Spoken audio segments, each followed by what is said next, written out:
जय श्री हरि विष्णु, राधे राधे। दोस्तों, आप सभी का मेरे चैनल में बहुत बहुत स्वागत है। आज हम आपके लिए बृहस्पतिवार पूजा विधि व्रत कथा लेकर आए हैं। तो दोस्तों, कथा पूरी सुनिएगा, तभी पुण्य फलों की प्राप्ति होती है। अधूरी कथा बीच में नहीं छोड़ना चाहिए। बृहस्पतिवार को जो भी स्त्री पुरुष व्रत करे, उनको चाहिए कि वह दिन में एक ही समय भोजन करे, क्योंकि बृहस्पतिश्वर भगवान का इस दिन पूजन होता है। भोजन पीले चने की दाल आदि का करे, परंतु नमक नहीं खावे और पीले वस्त्र पहने, पीले ही फलों का प्रयोग करे, पीले चंदन से पूजन करे। पूजन के बाद प्रेम पूर्वक गुरु महाराज की कथा सुननी चाहिए। इस व्रत को करने से मन की इच्छाएं पूरी होती हैं और बृहस्पति महाराज प्रसन्न होते हैं तथा धन, पुत्र, विद्या तथा मनोवांछित फलों की प्राप्ति होती है। परिवार को सुख शांति मिलती है। इसलिए यह व्रत सर्वश्रेष्ठ है और अति फलदायक सभी स्त्रियों पुरुषों के लिए है। इस व्रत में केले का पूजन करना चाहिए। कथा और पूजन के समय तन, मन, क्रम, वचन से शुद्ध होकर जो इच्छा हो बृहस्पति देव से प्रार्थना करनी चाहिए। उनकी इच्छाओं को बृहस्पति देव अवश्य पूर्ण करते हैं, ऐसा मन में दृढ़ विश्वास जरूर रखना चाहिए। बृहस्पतिवार व्रत कथा आइए सुनती हैं। भारतवर्ष में एक राजा राज करता था। वह बड़ा प्रतापी और दानी था। वह नित्य गरीबों और ब्राह्मणों की सहायता करता था। यह बात उसकी रानी को अच्छी नहीं लगती थी। वह न ही गरीबों को दान देती और न ही भगवान का पूजन करती थी और राजा को भी दान देने से मना करती थी। एक दिन राजा शिकार खेलने वन को गए हुए थे तो रानी महल में अकेली थी। उसी समय बृहस्पति देव साधु के वेश में राजा के महल में भिक्षा के लिए आ गए और भिक्षा मांगी। रानी ने भिक्षा देने से इनकार किया और कहा, हे साधु महाराज, मैं इस दान पुण्य से तंग आ गई हूँ। मेरा पति सारा धन लुटाता रहता है। मेरी इच्छा है कि हमारा धन नष्ट हो जाए, फिर ना रहेगा बांस, ना बजेगी बांसुरी। साधु ने कहा, हे देवी, तुम तो बड़ी विचित्र हो। धन संतान तो सभी चाहते हैं, पुत्र और लक्ष्मी तो पापी के घर भी होते हैं। यदि तुम्हारे पास अधिक धन है तो भूखों को भोजन दो, प्यासों के लिए प्याऊ लगवाओ, मुसाफिरों के लिए धर्मशालाएं खुलवाओ। जो निर्धन अपनी कुमारी कन्याओं का विवाह नहीं करा सकते, उनका विवाह करा दो। ऐसे और कई काम हैं जिनके करने से तुम्हारा यश लोक परलोक में फैलेगा। परंतु रानी पर उपदेश का कोई प्रभाव नहीं पड़ा। वह बोली, महाराज, आप मुझे कुछ ना समझाएं। मैं ऐसा धन नहीं चाहती जो हर जगह बांटती फिरूं। साधु ने कहा, उत्तर दिया, यदि तुम्हारी ऐसी इच्छा है तो तथास्तु। तुम ऐसा करना कि बृहस्पतिवार को घर लीपकर पीली मिट्टी से अपना सिर धोकर स्नान करना, भट्टी चढ़ाकर कपड़े धोना। ऐसा करने से आपका सारा धन नष्ट हो जाएगा। इतना कहकर वह साधु महाराज वहाँ से अंतर्ध्यान हो गए। जैसे वह साधु कहकर गया था, रानी ने वैसा ही किया। 3 बृहस्पतिवार ही बीते थे कि उसका समस्त धन नष्ट हो गया और भोजन के लिए दोनों तरसने लगे, सांसारिक भोगों से दुखी रहने लगे। तब वह राजा रानी से कहने लगा कि तुम यहाँ पर रहो, मैं दूसरे देश को जाता हूँ, क्योंकि यहाँ पर मुझे सभी मनुष्य जानते हैं, इसलिए कोई कार्य नहीं कर सकता। देश चोरी परदेश भीख बराबर है। ऐसा कहकर राजा परदेश चला गया। वहाँ जंगल को जाता और लकड़ी काट कर लाता और शहर में बेचता। इस तरह जीवन व्यतीत करने लगा। एक दिन दुखी होकर जंगल में पेड़ के नीचे निश्चित रूप से आसन जमाकर बैठ गया। वह अपनी दशा को याद करके व्याकुल होने लगा। बृहस्पतिवार का दिन था। एकाएक उसने देखा कि निर्जन वन में एक साधु प्रकट हुआ। वह साधु वेश में स्वयं बृहस्पति देवता थे। लकड़हारे के सामने आकर बोले, हे लकड़हारे, इस सुनसान जंगल में तुम चिंता मग्न क्यों बैठे हो? लकड़हारे ने दोनों हाथ जोड़कर प्रणाम किया और उत्तर दिया, महात्मा जी, आप सब कुछ जानते हैं, मैं क्या कहूँ। यह कहकर वह रोने लगा और साधु को आत्मकथा सुनाई। महात्मा जी ने कहा, तुम्हारी स्त्री ने बृहस्पति के दिन वीर भगवान का निरादर किया था, जिसके कारण रुष्ट होकर तुम्हारी यह दशा हो गई। अब तुम चिंता मत करो, मेरे कहने पर चलो तो तुम्हारे सब कष्ट दूर हो जाएंगे और भगवान पहले से अधिक धन संपत्ति देंगे। तुम बृहस्पति के दिन पाठ किया करो। 2 पैसे के चने मुनक्का मंगवाकर उसका प्रसाद बनाओ और शुद्ध जल से लोटे में शक्कर मिलाकर अमृत तैयार करो। कथा के पश्चात अपने सारे परिवार और सुनने वाले प्रेमियों में अमृत व प्रसाद बांटकर आप भी प्रसाद ग्रहण किया करो। ऐसा करने से भगवान तुम्हारी सब कामनाएं पूरी करेंगे। साधु के ऐसे वचन सुनकर लकड़हारा बोला, हे प्रभु, मुझे लकड़ी बेचकर इतना पैसा नहीं मिलता जिससे भोजन करने के उपरांत कुछ बचा सकूं। मैंने रात में अपनी स्त्री को व्याकुल देखा है। मेरे पास कुछ भी नहीं है जिससे उसकी खबर मंगा सकूं। साधु ने कहा, हे लकड़हारे, तुम किसी बात की चिंता मत करो। बृहस्पति के दिन तुम रोजाना की तरह लकड़ियाँ लेकर शहर को जाओ। तुमको रोज से दुगना धन प्राप्त होगा, जिससे तुम भली भांति भोजन कर लोगे तथा बृहस्पति देव की पूजा का सामान भी आ जाएगा। इतना कहकर साधु अंतर ध्यान हो गए। धीरे धीरे समय व्यतीत होने पर फिर वही बृहस्पतिवार का दिन आया। लकड़हारा जंगल से लकड़ी काटकर किसी भी शहर में बेचने गया। उसे उस दिन और दिन से अधिक रुपया मिला। राजा ने चना गुड़ आदि लाकर गुरुवार का व्रत किया। उस दिन से उसके सभी क्लेश दूर हुए। परंतु जब दोबारा गुरुवार का दिन आया तो बृहस्पतिवार का व्रत करना भूल गया। इस कारण बृहस्पति भगवान नाराज हो गए। उस दिन से उस नगर के राजा ने विशाल यज्ञ का आयोजन किया तथा शहर में यह घोषणा करा दी कि कोई भी मनुष्य अपने घर में भोजन ना बनावे, ना आग जलावे।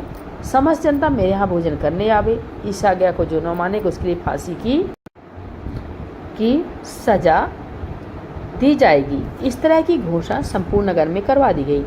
राजा की आज्ञा अनुसार शहर के सभी लोग भोजन करने गए, लेकिन लकड़हारा कुछ देर से पहुंचा, इसलिए राजा उसको अपने साथ घर लिवा ले गए और ले जाकर भोजन करा रहे थे तो रानी की दृष्टि उस खूंटी पर पड़ी जिस पर उसका हार लटका हुआ था। वह वहां पर दिखाई नहीं दिया। रानी ने निश्चय किया कि मेरा हार इस मनुष्य ने चुरा लिया है। उस समय पुलिस को बुलाकर उसको जेल खाने में डलवा दिया। जब लकड़हारा जेल खाने में पड़ गया और बहुत दुखी होकर विचार करने लगा कि न जाने कौन से पूर्व जन्म के कर्म से मेरे लिए दुख प्राप्त हुआ है, और उसी साधु को याद करके रोने लगा जो कि जंगल में मिला था। उसी समय तत्काल बृहस्पति देव साधु के रूप में प्रकट हो गए और उसकी दशा को देखकर कहने लगे, अरे मूर्ख, तुमने बृहस्पति देव की कथा नहीं करी, इस कारण तुझे दुख प्राप्त हुआ है। अब चिंता मत कर, बृहस्पतिवार के दिन जेल खाने के दरवाजे पर 4 रुपए पड़े मिलेंगे। उनसे तू बृहस्पति देव की पूजा करना तो तेरे सभी कष्ट दूर हो जाएंगे। बृहस्पति के रोज उसे 4 रुपए मिले। लकड़हारे ने कथा कही। उसी रात को बृहस्पति देव ने उस नगर के राजा को सपने में कहा, हे राजा, तुमने जिस आदमी को जेल खाने में बंद कर दिया है वह निर्दोष है, वह राजा है, उसे छोड़ देना। रानी का हार उसी खूंटी पर लटका है। अगर तू ऐसा नहीं करेगा तो मैं तेरे राज्य को नष्ट कर दूंगा। इस तरह राज्य के स्वप्नों को देखकर राजा प्रातःकाल उठा और खूंटी पर हार देखकर लकड़हारे को बुलाकर क्षमा मांगी तथा लकड़हारे को योग सुंदर वस्त्र आभूषण देकर विदा किया तथा बृहस्पति देव की आज्ञानुसार लकड़हारा अपने नगर को चल दिया। राजा जब नगर के निकट पहुंचा तो उसे बड़ा आश्चर्य हुआ। नगर में पहले से अधिक बाग, तालाब और कुएं तथा बहुत सी धर्मशाला, मंदिर आदि बन गए थे। राजा ने पूछा, किसका बाग और धर्मशाला है? तब नगर के सब लोग कहने लगे, यह सब रानी और बांदी के हैं। तो राजा को आश्चर्य हुआ और गुस्सा भी आया। जब रानी ने खबर सुनी कि राजा आ रहे हैं तो उसने बांदी से कहा कि हे दासी, देख राजा हमको कितनी बुरी हालत में छोड़ गए थे। हमारी ऐसी हालत देखकर वह लौट न जाए, इसलिए तू दरवाजे पर खड़ी हो जा। रानी की आज्ञानुसार दासी दरवाजे पर खड़ी हो गई। राजा आए तो बांदी उन्हें अपने साथ लिवा लाई। तब राजा ने क्रोध करके अपनी रानी से पूछा कि यह धन तुम्हें कैसे प्राप्त हुआ है? तब उन्होंने कहा, हमें यह सब धन बृहस्पति देव के व्रत के प्रभाव से प्राप्त हुआ है। राजा ने निश्चय किया कि 7 रोज बाद तो सभी बृहस्पति देव का पूजन करते हैं, परंतु मैं रोजाना दिन में 3 बार कहानी कहा करूंगा तथा रोज व्रत किया करूंगा। अब हर समय राजा के दुपट्टे में चने की दाल बनी रहती तथा दिन में 3 बार कहानी कहता। एक रोज राजा ने विचार किया कि चलो अपनी बहन क्या हो आवे। इस तरह निश्चय कर राजा घोड़े पर सवार हो अपनी बहन के यहाँ चलने लगा। मार्ग में उसने देखा कुछ आदमी एक मुर्दे को लिए जा रहे हैं। उन्हें रोककर राजा कहने लगा, अरे भाइयों, मेरी बृहस्पति देव की कहानी सुन लो। वे बोले, लो, हमारा तो आदमी मर गया है, इसको अपनी कथा की पड़ी है। परंतु कुछ आदमी बोले, अच्छा कहो, हम तुम्हारी कथा भी सुनेंगे। राजा ने दाल निकाली और कथा जब आधी हुई कि मुर्दा हिलने लगा, और जब कथा समाप्त हो गई तो राम राम करके वह मनुष्य उठ खड़ा हो गया। आगे मार्ग में से एक किसान खेत में हल चलाता मिला। राजा ने उसे देखा और उससे बोला, अरे भैया, तुम मेरी बृहस्पतिवार की कथा सुन लो। किसान बोला, जब तक मैं तेरी कथा सुनूंगा तब तक 4 हरैया जोत लूंगा। जा अपनी कथा किसी और को सुनाना। इस तरह राजा आगे चलने लगा। राजा खड़ते ही बैल पछाड़ खाकर गिर गए तथा उसके पेट में बड़ी जोर का दर्द होने लगा। उस समय उसकी माँ रोटी लेकर आई। उसने जब यह देखा तो अपने पुत्र से सब हाल पूछा और बेटे ने सभी हाल कह दिया। तो बुढ़िया दौड़ी दौड़ी उस घुड़सवार के पास गई और उससे बोली कि मैं तेरी कथा सुनूंगी, तू अपनी कथा मेरे खेत पर चलकर ही कहना। राजा ने बुढ़िया खेत पर जाकर कथा कही, जिसके सुनते ही वह बैल उठ खड़े हुए तथा किसान के पेट का दर्द बंद हो गया। राजा अपनी बहन के घर पहुंचा। बहन ने भाई की खूब मेहमानी की। दूसरे रोज प्रातःकाल राजा जागा तो वह देखने लगा कि सब लोग भोजन कर रहे हैं। राजा ने अपनी बहन से कहा कि ऐसा कोई मनुष्य है जिसने भोजन नहीं किया हो, मेरी बृहस्पतिवार की कथा सुन लो। बहन बोली, हे भैया, यह देश ऐसा ही है। पहले यहाँ लोग भोजन करते हैं, बाद में अन्य काम करते हैं। अगर कोई पड़ोस में हो तो देख आऊं। वह ऐसा कहकर देखने चली गई, परंतु उसे कोई ऐसा व्यक्ति नहीं मिला जिसने भोजन ना किया हो। अतः वह एक कुम्हार के घर गई जिसका लड़का बीमार था।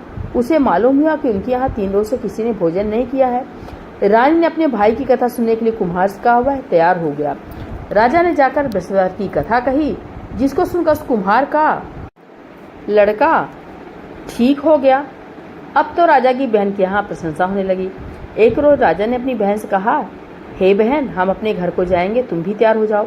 राजा की बहन ने अपनी सास से कहा। सास ने कहा, हाँ चली जाओ, परंतु अपने लड़के को मत ले जाना, क्योंकि तेरे भाई की कोई औलाद नहीं है। बहन ने अपने भैया से कहा, हे भैया, मैं तो चलूंगी, परंतु कोई बालक नहीं जाएगा। राजा बोला, जब कोई बालक नहीं चलेगा तब तुम क्या करोगी? बड़े दुखी मन से राजा अपने नगर को लौट आया। राजा ने अपनी रानी से कहा, हम निर्वंशी राजा है, हमारा मुंह देखने का धर्म नहीं है और कुछ भोजन आज नहीं किया। रानी बोली, हे प्रभु, बृहस्पति देव ने हमें सब कुछ दिया है, वे हमें औलाद अवश्य देंगे। उसी रात को बृहस्पति देव ने राजा स्वप्न में कहा, हे राजा, उठ, सभी सोच त्याग दे, तेरी रानी गर्भ से है। राजा को यह बात सुनकर बड़ी खुशी हुई। 9वें महीने में उसकी रानी के गर्भ से एक सुंदर पुत्र पैदा हुआ। तब राजा बोला, हे रानी, स्त्री बिना भोजन के रह सकती है, परंतु बिना कहे नहीं रह सकती। जब मेरी बहन आवे तो तुम मुझसे कुछ मत कहना। रानी ने सुनकर हाँ कर दिया। जब राजा की बहन ने शुभ समाचार सुना तो वह बहुत खुश हुई तथा बधाई लेकर अपने भाई के यहाँ आई।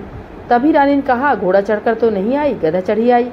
राजा की बहन बोली, भाभी, मैं इस प्रकार न कहती तो तुम्हें औलाद कैसे मिलती? बृहस्पति देव ऐसे ही हैं, जैसे जिनके मन में कामनाएं होती हैं सभी को वह पूर्ण करते हैं। जो सद्भावना पूर्वक बृहस्पतिवार का व्रत करता है एवं कथा पढ़ता है अथवा सुनता है और दूसरों को सुनाता है, बृहस्पति देव उसकी मनोकामना पूर्ण करते हैं। भगवान बृहस्पति देव उसकी सदैव रक्षा करते हैं। संसार में सद्भावना से भगवान जी का पूजन व्रत सच्चे हृदय से करते हैं तो उनकी सभी मनोकामनाएं पूर्ण करते हैं। जैसी सच्ची भावना से रानी और राजा ने उनकी कथा का गुणगान किया तो उनकी सभी इच्छाएं बृहस्पति देव जी ने पूर्ण की थी। इसलिए पूर्ण कथा सुनने के बाद प्रसाद लेकर जाना चाहिए। हृदय से उनका मनन करते हुए जयकारा बोलना चाहिए। बोले बृहस्पति देव भगवान की जय, विष्णु भगवान की जय।